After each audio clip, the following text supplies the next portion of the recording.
Adaptability in Data Analytics, right now on the Leadership Voice.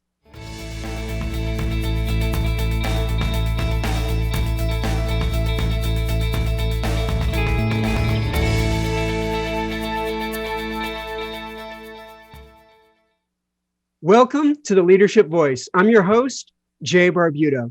Today's show is about adaptability in the data analytics industry. Joining us today is Libby Duane Adams, Chief Advocacy Officer and co-founder of Alteryx, a leader in analytic process automation. Alteryx was an overnight sensation with over 20 years in the making. Libby brings 30 years of sales and customer success in the high-tech industry. Please welcome great person and advocate, Libby Duane Adams. Jay, thank you. It's great to be with you today. Thanks, Libby, for joining us today on the Leadership Voice. Libby, maybe we could start things off by just telling us a little more about Alteryx and what has been the key to its success over its 20 plus years. Yeah, we're one of those overnight successes, as a lot of people have talked about. But when you think about it, businesses are looking for transformational outcomes. And in this environment, there's a heightened urgency to digitally transform. This data analytics category is fast maturing and is requiring a unified platform to make analytics, data science, and business process automation accessible to all, making every worker in your organization a data worker. The traditional approach has grown up through disconnected point solutions or point tools. You'd have different tools for diagnostic analytics, another set of tools with another team for predictive, another team and tools for auto ML. And to bring all those together, there's painful manual handoffs between the point tools that often require specialized skill sets. And that's causing data integrity issues that slow those outcomes down. And so analytic process automation platforms are really displacing that patchwork approach of point tools by bringing the user and the human intelligence part of it back to the center of problem solving. And so Alteryx is a leader in analytic process automation because we unify analytics, data science, and business process automation in one end-to-end platform to accelerate digital transformation. And I'll also say, Jay, the other element of our business that's been with us literally since day one is our relentless focus on customers. And it's not just me as a chief advocacy officer, but the number one job for Alteryx is supporting customers on their analytic journey by beginning really to end that ability to deliver simple to complex capabilities around analytics. Today, more than 38% of Global 2000 organizations are Alteryx customers with ever-expanding use cases in more than 90 countries around the world. And across our nearly 7,000 customers, tens of thousands of users of our platform across every single industry and every single department within those companies are seeing success around data analytics with Alteryx. Well, it sounds like the customer focus is one of the keys to Alteryx's success. And I know that you've shared different stories with me in our prior conversations. And it sounds like Alteryx really has carved out its niche by being supremely customer focused. Yes. And that's the reason, that's actually one of the things that we share continuously with all of the teammates that are joining us around the world. One of the taglines that I like to share is that without customers, we all get to go home early. And so that's why it's important within Alteryx that we're always thinking about our customer. And even for those individuals within the company who may have an internally facing job, like a administrative team or the IT organization, you still have customers internally that are eventually going to be speaking and working with customers externally. So at Alteryx, it really is about the customer and how we can positively impact their business and, of course, their lives. No, I think that's terrific, and that's a terrific lesson for a lot of us that are in the data analytics world. Libby, could we ask to think about the pandemic now and how the pandemic has changed things? How has Alteryx had to pivot in some of the ways that you go about existing? Yeah, great question. And I love to talk about the positive outcomes of COVID. But I will tell you, Jay, that at the start of this, back in March, we were actually a fortunate company. Being a tech company, we pivoted literally within a couple of days to a complete remote environment across 19 offices around the world. And so that in and of itself was a challenge, just because we as humans just don't like change. And so we all had to think about, okay, where am I going to be working in the house? What's my Wi-Fi? And for our teams that are parents of small children or maybe caregivers, that became a different kind of a conversation. And so we were fortunate to be able to make those pivots, and the team has really rallied globally to be able to work together. But I will also share a couple of the positive outcomes of COVID. The first, which we launched actually right at the end of March, is what we call a virtual solution center. And of course, 2020 has been unprecedented for many reasons. And at the end of March, the Alteryx community proactively came together. This is an online environment. And we took on with our community several initiatives to help our customers and the wider analytics community. We launched the Virtual Solution Center on our community platform. And the Virtual Solution Center provides free consulting sessions to Alteryx customers and also prospective customers from a team of over 100 engineers and architects from Alteryx. And we also have given them the ability to, quote unquote, sign up or schedule appointments to have their problems troubleshooted with our teams. And we've actually had some customers join and also want to be part of that lineup to help support those people that have questions or are wondering how to do something. And then the other program that we are extremely proud of came out of an Ask Me Anything with our CEO. It was a group conversation, and someone in our Dallas office actually asked our CEO, what are we going to do in response to all of the people who are losing jobs during this pandemic? And if you remember back from the news media back in March and April and into May and June, the conversation was not only all about COVID, but it was also about the rising unemployment. And so what Alteryx did was we announced a new program called Advancing Data and Analytics Potential Together, or ADAPT. And ADAPT is the newest pillar of our corporate social responsibility initiative, Alteryx for Good. And through the ADAPT program, any person, whether they be in the analytics space or not, are given the ability to access 125 hours of free data analytics learning and data science courses. They get a free Alteryx designer license. They have a community of over thousands of Alteryx users, as well as one-on-one virtual sessions through the Virtual Solution Center with Alteryx teammates. And so this program was designed to help anyone. Somebody might have been working in retail, or you might have been a waiter in a restaurant, and you say to yourself back, now you're saying, I want to change my career path because I want more stability in my work. And they may, of course, be hearing a lot about data and analytics because of what's been covered in the media over these last 9 months. And so we offer this program to anyone. And you don't have to be just displaced from a job that's not related to data analytics. If you were at a company that was downsized and you want to build your analytic skills, this is a great way to be able to do that.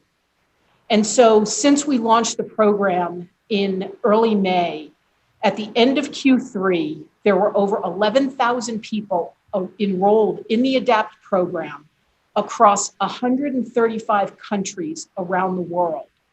And as of the end of Q3, there have been over 75 ADAPT graduates who have completed the program in full, which means they've gotten their Alteryx certification as well as their nano degree in business analytics from Udacity.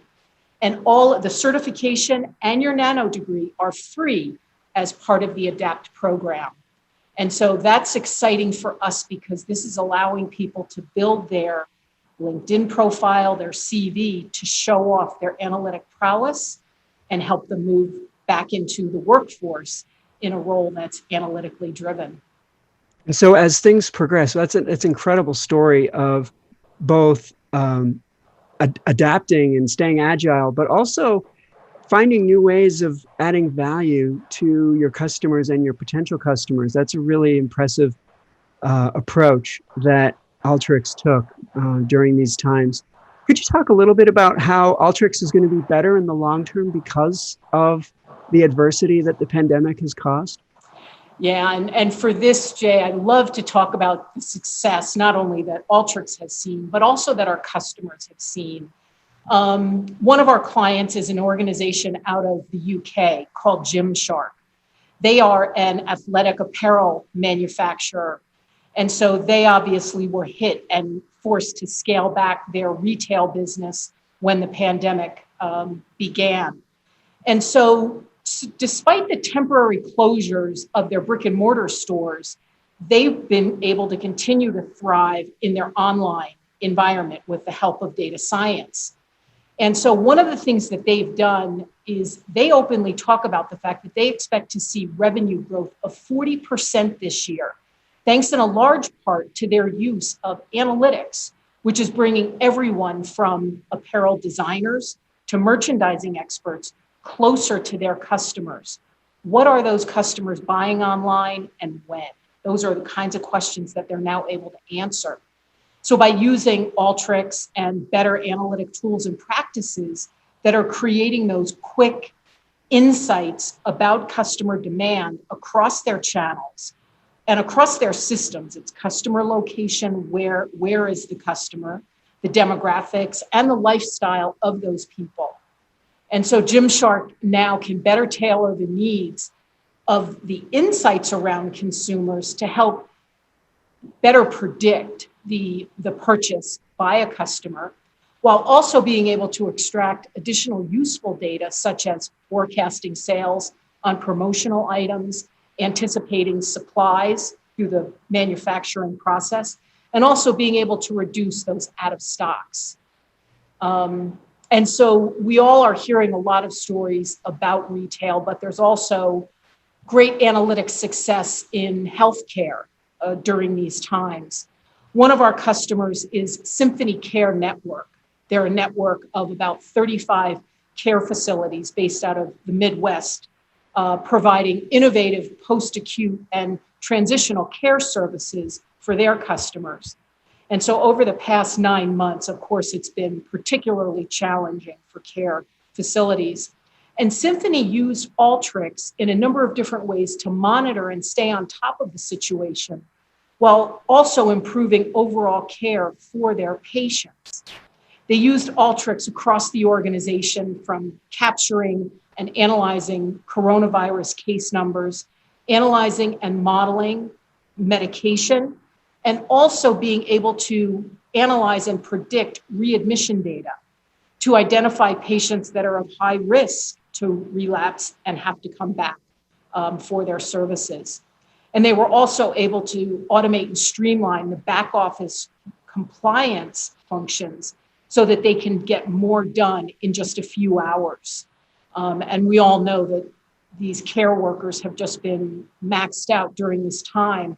So this is freeing up their staff time to refocus on their patients.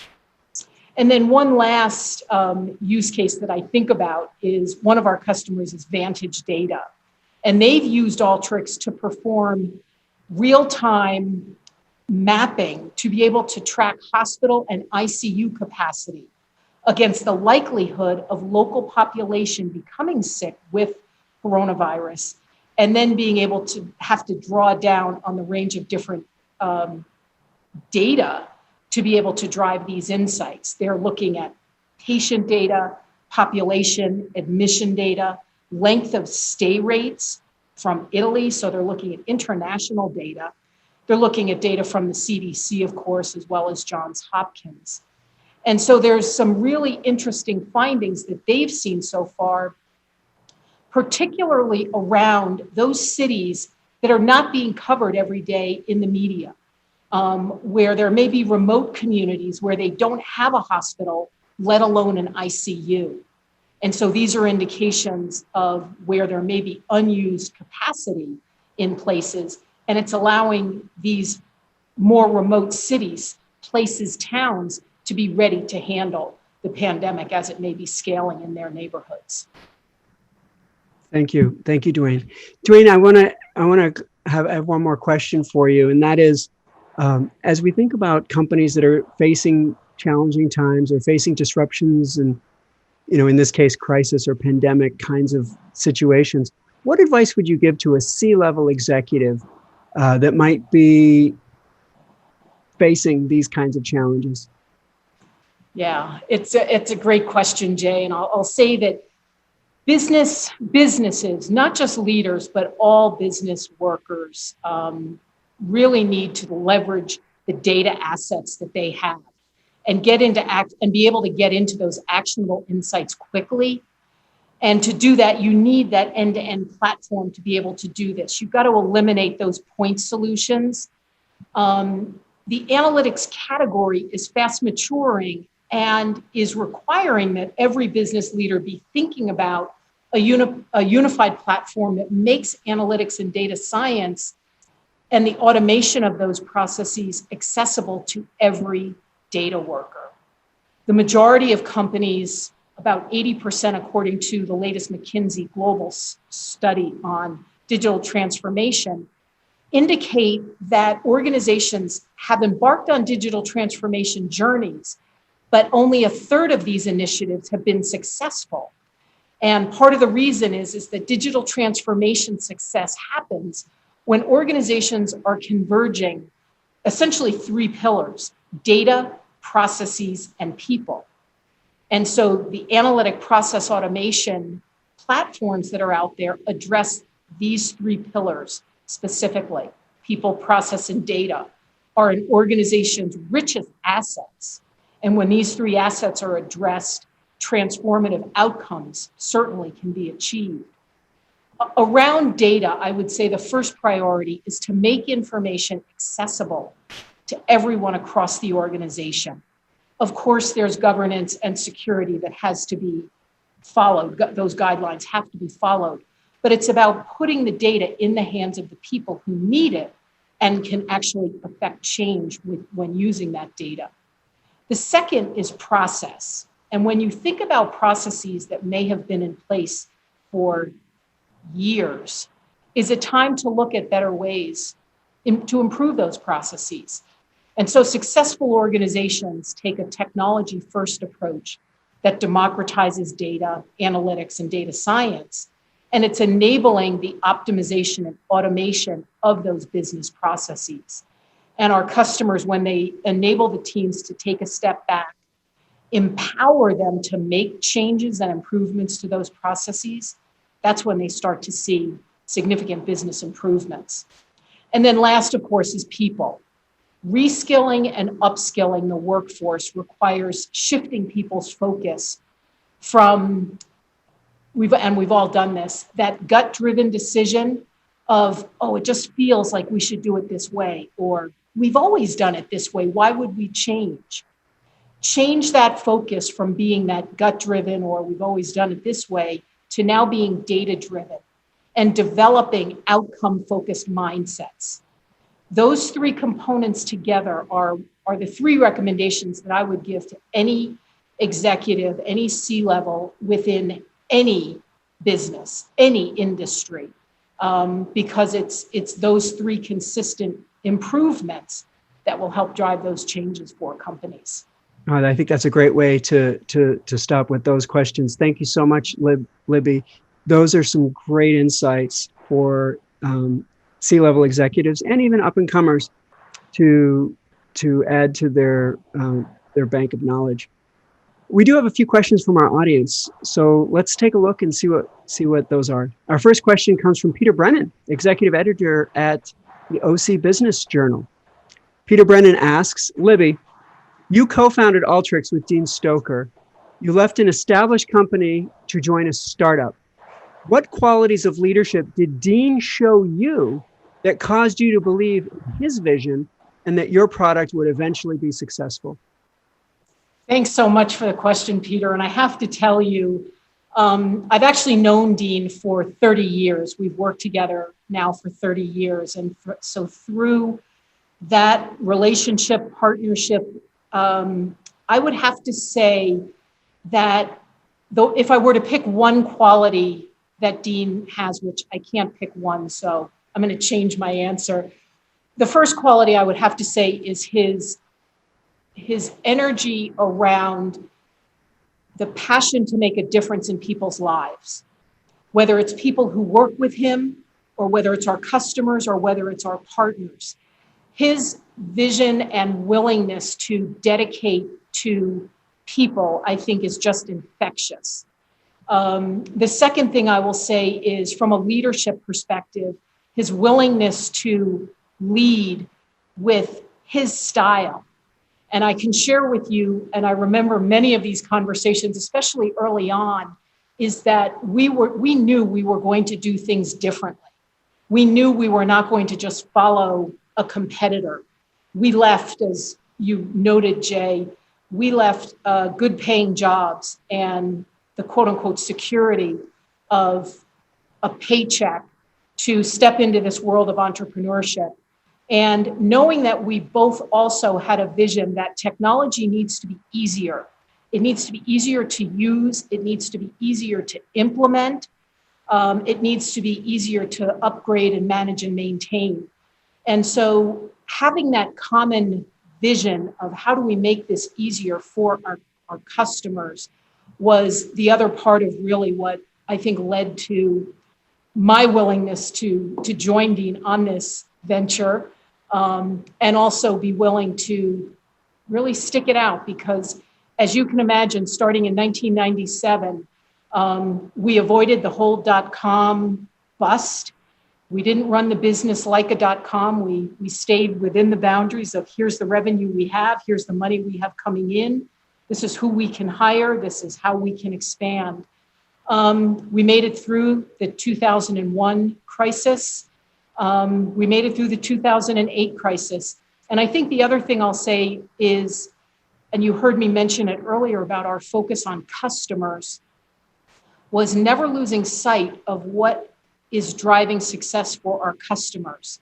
That was the other part of working with Dean for all these years, was always thinking about the customer and wondering and asking them what's working, and then also more importantly, what's not working? What do we need to improve or change? And so I think that's the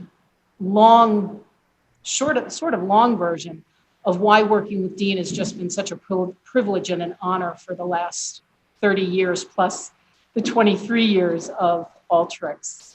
Well, it's interesting, as you described what qualities Dean Alteryx had that drew you towards making this decision. In many ways, you've described the core values of Alteryx that have evolved through your partnership. And so that's really exciting to see how that kind of all comes together in the Genesis story. We have time for one final question from our audience. And that question comes from Jamie Townsend from Anaheim Hills.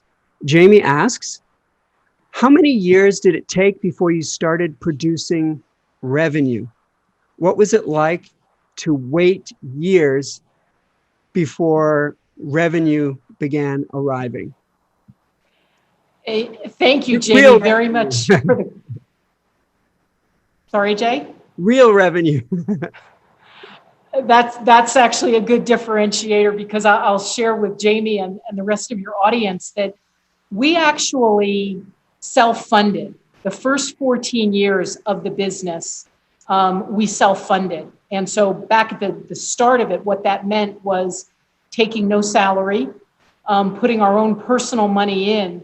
And I will share with you that Dean and I had a conversation.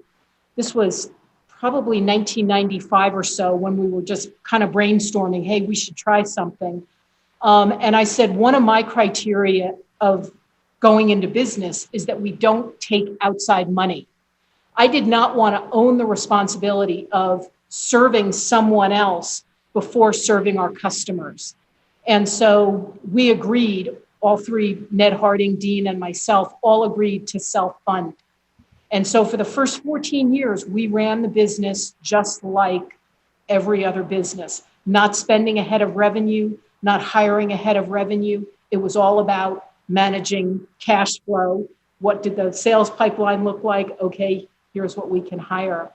But as we started to see and hear from our customers how passionate they were about our technology, and also they were sharing the impact or the ROIs that they were seeing from using our technology, we said, all right, we're on to something here. And so it was at year 14 that we decided to go out and raise money, because at that point we knew the technology was proven. The marketplace was adapting it very, very well. And so we needed to invest in the most expensive part of any business, which is the sales and marketing model. And so 2014 was when we went out and raised capital, and then over the course of the next 5 years raised, I guess a total of just over about $160 million. And then in March of 2017 was when we went public on the New York Stock Exchange. And so the other thing I'll share with you, Jamie, is that Dean, Ned, and I all come from families where our parents were self-employed. And so our ability to manage the business and think about the business from a true business, what's coming in, what's going out point of view, with, of course, payroll always being the biggest cost. I believe that that is innate in who we are, because I remember sitting around and watching my father, who was a golf course architect, take us on business trips with him, and he'd be working and we'd all be having fun because we'd be in great places like Half Moon Bay, California, or in Sugarbush, Vermont, where he was designing the golf course. And so that ability to see how he ran his business, I think definitely influenced me. And so not paying myself early on in the early days before there was some cash flow, it just was self-discipline. Here's how much money I have. Here's how long I can last with no salary. And it really was that discipline, I think, that allowed us to drive that success, especially in the early days when you're most vulnerable. Yeah, it takes a lot of courage to do that. And it sounds a lot like, in addition to investing in the company, you were all investing in yourselves as well. Yes. So I think that's a great question to end on. And Libby, I'd like to thank you so much for being on today's show. We talked about a lot of different aspects about Alteryx. We talked about the pandemic. We talked about different lessons that you've picked up and learned. And we took some great questions from the audience. So thank you so much for being on the show with us, Libby. We really appreciate it. Thank you, Jay, very much. It's been my pleasure. And on behalf of the Center for Leadership at Cal State Fullerton, we'll see you next time right here on the Leadership Voice.